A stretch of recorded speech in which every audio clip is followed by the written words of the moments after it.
Unasikia binti yangu? Elezea matatizo yako yote kwenye hii chupa. Shika. Zea kwenye kibuyu. Yaani kibuyu, mimi na dadangu anajifanya yeye ndio boss, yani yeye ndio tajiri wa ukoo. Likitokea tatizo yeye ndio anatuma hela. Yaani hata mtu afe yeye ndio ananunua hela za jeneza, sijui hela ya nini. Sisi hatuchangi, tunaonekana si makapuku, hatuna hela. Yaani yeye ndio analipia watoto ada mashuleni, yeye ndio anajenga mara mijumba, sijui jumba la mjomba, jumba la shangazi. Sasa mimi nataka dadangu mumpe gonjwa.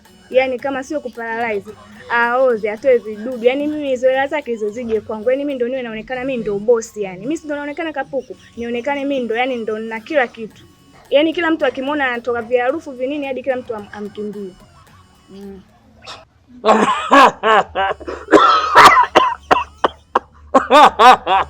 Unasikia binti yangu?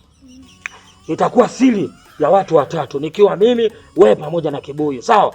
Lakini nataka niongeze jina la 4. Unasikia? Mimi uwezo wa kukutibu sina, uwezo wa kutibu matatizo yako sina, ila kuna jina moja tu linaweza kukusaidia, sawa?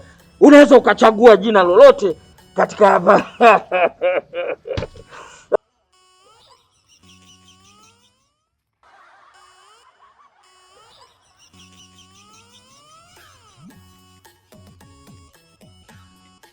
Asa ile bango hapa limefuata nini bwana?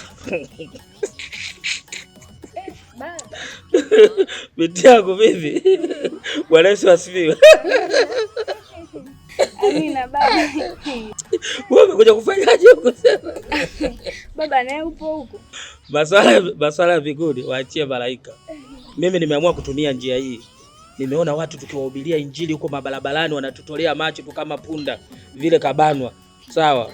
Lakini nikaona kumbe kwa waganga wa kienyeji huku nikijifanya kuwa mganga tawapata wengi sana. Yaani paka mwanangu.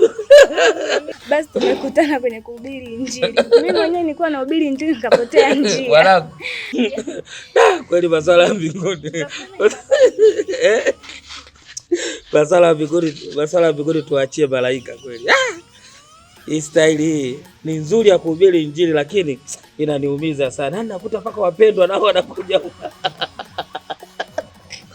Ngoja tuendelee. Watakuja tu, ngoja tuendelee.